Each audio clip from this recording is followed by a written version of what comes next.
केडियानोमिक्स के फाउंडर और सीईओ सुशील केडिया साहब हमारे साथ कार्यक्रम में हो रहे हैं शामिल। सुशील जी, बहुत बहुत स्वागत है आपका, सुप्रभात।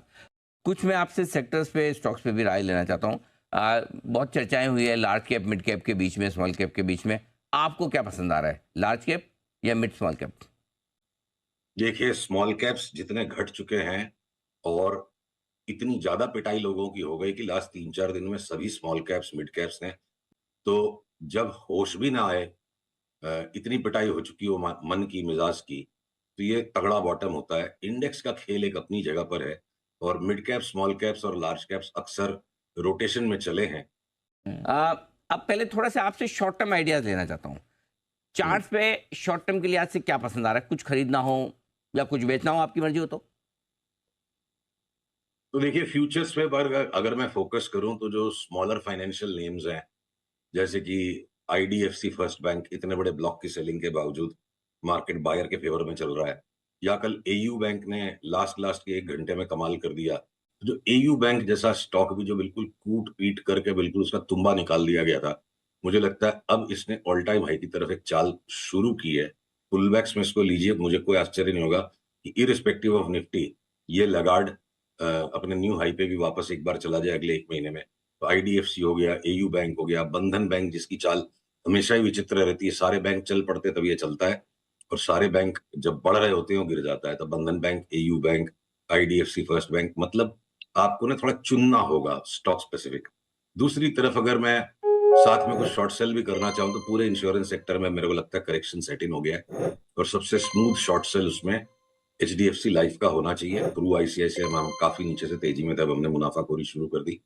तो ये फाइनेंशियल सेक्टर की बात हो गई। और मेटल्स में अनिल जी, आपकी अनुमति हो तो बात को एम्फसाइज करने के लिए, जी जी। जैसे वो ठाकुर साहब ने शोले में ना जय वीरू को बोला था कि गरम है लोहा मार दो हथौड़ा। हाँ हाँ हाँ। तो हमारे लिए तो ठाकुर हमारे चार्ट्स हैं। हाँ। और टाटा स्टील की चार्ट अगर मैं आपको दिखा पा रहा हूँ, पीसीआर से अनुरोध अगर उसको डाल पा रहे हैं, ये हम्म। जिस तरह ट्रायंगुलर फॉर्मेशन बन के लास्ट 2-3 दिन से गोल गोल जलेबी जलेबी घूम रहा है, जहां 163 के नीचे निकला, 130 की आशा से टाटा स्टील को शॉर्ट करने में मुझे कोई संकोच नहीं होगा, कुछ स्टॉप लॉस रखना होगा। तो टाटा स्टील की तर्ज पे वो जेएसडब्ल्यू स्टील और वो आपके हिंडाल्को, मैं सबके बारे में एक स्वीपिंग रिमार्क दे सकता हूँ।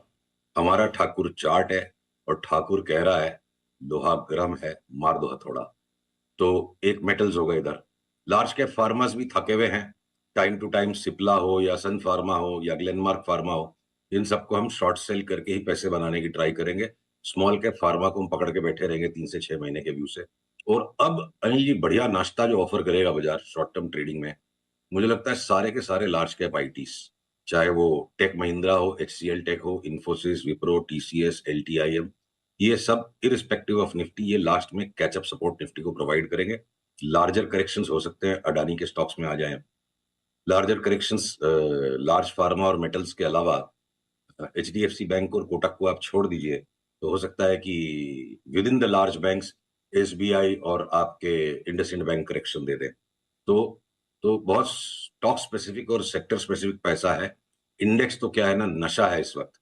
और ये 300 पॉइंट प्लस माइनस इंडेक्स में खाली ब्रोकरेज लगेगी। स्टॉक स्पेसिफिक, सेक्टर स्पेसिफिक अभी भी बाजार में खूब बड़ी बड़ी चाल है। अच्छा, पैसा स्टॉक और सेक्टर स्पेसिफिक बनेगा, ये इंटरेस्टिंग बात आपने की। इंडेक्स में तो क्या, ठीक है। आ, एक और सेक्टर पर आपसे राय लेना चाहता हूँ और वो है आईटी। नतियों के सीजन की शुरुआत होने की तैयारी में है। व्यू हम्म। क्या बन रहा है आईटी पे? कुछ खरीदेंगे आप? चारों पांचों लार्ज कैप्स जो हैं, जो जिसको पसंद आए वो खरीद लो। सब में 10 से 12% का एक उछाल लगता है। छोटे वाले जो शेयर्स हैं, जैसे टेक महिंद्रा, 15-17% बढ़ गया और एलटीआई में 20% बढ़ गया। बाकी ये Infosys, Wipro, TCS, HCL tech, किसी पे भी बाई नहीं है। घूम फिर के टकटकी यही लगी है कि कब सेल बाई का सिग्नल मिले और तुरंत इनको दबोचे। आईटी लगाड़ रह गए लार्ज कैप्स निफ्टी पे और ये अभी निफ्टी को संभालेंगे, तो यहाँ बाइंग डेफिनेटली बनती है। नतीजे कैसे क्या आते हैं उसके हिसाब से इंट्राडे की वॉलिटिलिटी को देखेंगे, बट ट्रेंड जो लगता है अब यहाँ पे डाउन ट्रेंड एग्जॉस्ट हो गया, थक गया है डाउन ट्रेंड। किसी भी टाइम अच्छा उछाल अब यहाँ से आना चाहिए। अच्छा, एक चीज़ और बताइए कि आप मिड कैप स्मॉल कैप शेयरों की बोल भी रहे थे कि बड़ी करेक्शन हो गई, अच्छे लेवल पर भी आ गए, स्क्रीमिंग बाय है। क्या पसंद है आपको अगर कोई कैश के स्टॉक्स खरीदने हो तो? एक आपका भी चहेता रहा है वो स्टॉक, एमटार टेक, मुझे अरे, लगता है यहाँ से आपको भी पता 50-60। है? 50, 60, 70% भी बढ़ जाएगा। डिस्क्लोजर, हम शादी करके बैठे हैं स्टॉक से और काफी समय से लेके बैठे हैं। अब लगता है यहाँ से 50 से 70% की उछाल इसमें आए। आपकी जो जीवन शादी फॉडलर में आए। आपने जो शादी की है, हमारे बंसल जी भी बहुत सारे स्टॉक से पैटर्न से शादी करते हैं, तो आपकी शादी मतलब क्या एक जन्म की है, 7 जन्म की है? और अगर 7 जन्मों की तो ये वाला कौन सा जन्म चल रहा है, ये भी बता दीजिए।